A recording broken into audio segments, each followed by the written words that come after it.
안녕하십니까? 세상을 환하게 비추는 남자 빗장TV의 조명감독 김태형입니다. 이번 54강에서는 계속해서 TV 세트 디자인 설계 얘기하고 있는데요. 그 중에 중요한 의뢰와 설계, 의뢰를 누가 의뢰를 하고 의뢰받은 것을 설계해서 진행하는 과정, 이런 거를 또 한번 이렇게 정종원 감독님의 책에 있는 내용을 중심으로 한번 진행해 보도록 하겠습니다.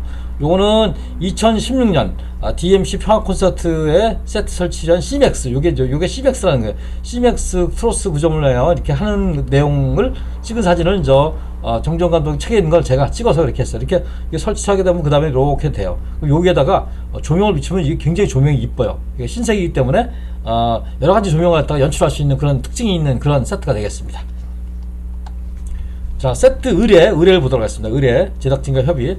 의뢰라고 부르는 이 과정은 TV 프로그램을 제작하기 위한 세트 설계 시작점이에요. 그러니까 의뢰를 하는 거야. 내가 이번에 DMC 콘서트 이런 거를 8월 15일 전후로 하겠습니다.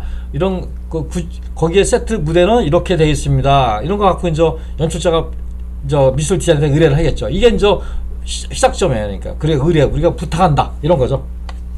연출자는 기획서나 대본을 바탕으로 기획한 세트를 만들기 위해 세트 디자이너와 프로그램 내용을 토대로 구체적인 협의를 해요. 그래서 이번에는 악단이 한 30인조가 나오고 뭐가 나오고 슬라이딩 세트가 나오고 이런 여러 가지 이런 내용들을 쭉 설명을 해줘요.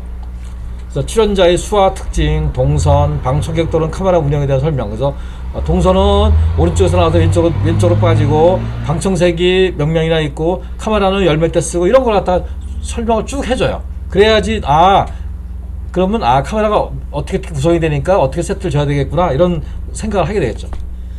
세트 디자이너는 전문적인 지식을 통해 제작진이 원하는 사안을 어떻게 현실적으로 구체해서 결과를 만들어내는 준비를 시작하는 거여서 어떻게 하는 게 좋을까, 이런 거에 대해서는 스튜디오면 스튜디오, 또 야외는 야외, 아니면 야외 또 공연장이면 공연장, 체육관이면 체육관, 이런 거에 대한 준비를 시작해요.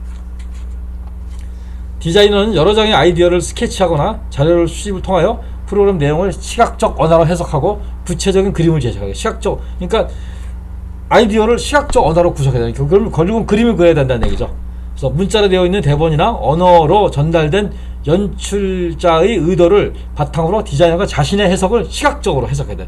미술 디자인이다 보니까 펼쳐 보이는 것이 디자이너에게 가장 중요하고 창의적인 거, 어려운 거다. 그러니까 결국은 말로 한 거, 글로 한 거를 그림으로 만드는 이거죠. 이게 다 창의적인 거죠.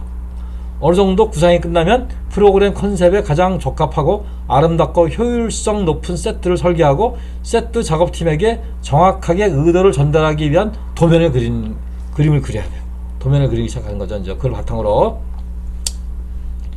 설계 단계에서 디자이너는 우선 자신이 상상하는 것과 상상하지 못하는 것을 종합한 결과물을 내기 위한 모색을 해야 돼요. 잘 알지 못하는 것은 전문가의 조언을 구하는 동시에 정해진 컨셉 범위 내에서 세부적인 설계를 위한 작업을 병해야 돼요. 그러니까 잘 알지 못하는 것은 선배 디자이너라든가 또 아니면 그 구조물의 대표님, 또 어떤 세트 무슨 트라스의 대표님, 이런 분들이랑 해결해서 이런 걸 내가 하고 싶은데 이게 가능한지, 이런 거를 구하고 작업을 병행을 해야 된다, 이 얘기입니다. 스케치와 3D 모델링, 미니어처 제작 등의 본격적인 디자인을 위한 전반적인 연구와 검토를 거쳐 실행을 위한 도면을 그린다, 이렇게 보시면 돼요. 주어진 예산을 활용에 대한 계획에 대해 수립해야 돼요. 그러니까 주어진 예산이 요만큼이에요. 근데 내가 주어진 100만 원인데 나는 200만 원 세트를 지고 싶어. 이거 안 돼요. 맞춰서 해야 돼요. 이게 그러다 보니까 더 많은 디자인을 내야 되고, 이런 게 필요합니다. 예전에는 디자이너가 먼저 제작진에 의뢰한 스펙에 맞는 세트를 수작업으로 스케치, 그림을 그렸어요. 수작업으로 이렇게. 근데 스튜디오나 현장 도면에 100대1로 표시된 드레싱지에 인쇄되어 있는 스튜디오 평면 도면을 이용해 평면도를 그렸어요. 옛날에는 그랬어요. 그러니까 80년대, 90년대 이때는 완성된 평면도를 기본으로 하고 그 위에 세워질 세트 모형을 50대1의 트레싱지의 평면도와 세부 제작도를 그리는 방식이었다. 옛날에는 손으로 그렸어요. 예를 들어 무게감 있고 중요한 프로그램은 도면으로 설명이 부족한 공간 구조를 보여주기 위해 실물을 일정한 비율로 축소한 미니어처, 이렇게 미니어처 만들었어요. 이렇게 주로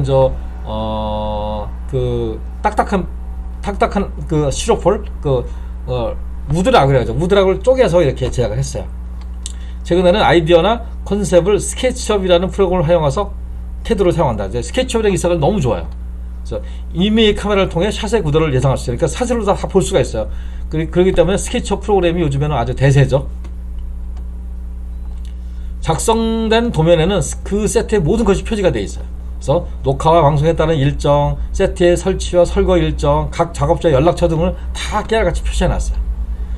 제작 설치되어야 할 구조물과 바닥 모양과 세트 위치 및 세트를 설치하기 위해 사용되어야 할 각 스튜디오 시설물들을 갖다가 정확하게 표시가 잘 되어 있어요. 만들어야 돼요. 예상되는 카메라 위치, 출연자의 대기 공간 등과 동선 등을 표시해 놨어요. 그러니까 특히 이제 스튜디오는 상관없는데 이제 야외 같은 경우는 대기 공간, 동선들 갖다가 다 임의를 다시 만들어야 되기 때문에 그런 걸 잘 표시를 해놔야 돼요. 모든 팀들이 준비해야 할 작업들이 그림들 설명으로 표시가 되어 있어요. 그러니까 글로 쓴 거보다 어차피 그랬잖아요. 내가 디자이너는 글자로 된 것을 시각 바꾸는 거, 그림을 바꿔야 되겠다. 이걸 잘 설명이나 사람들이 이걸 딱 보는 순간에 아, 우리가 대기할 곳이 어디다, 아, 카메라가 지금 여기구나, 이걸 다 우리가 알 수 있도록 잘 표시를 해야 돼요. 그래서 그렇게 의뢰와 설계, 디자인 이런 거는 내용을 우리 54강 했습니다. 또 55강에서는 또 다른 내용을 또 진행을 하면서 또 제작을 해보도록 하겠습니다. 이상 세상을 환하게 비추는 남자 빗장TV의 조명감독 김태용이었습니다. 감사합니다.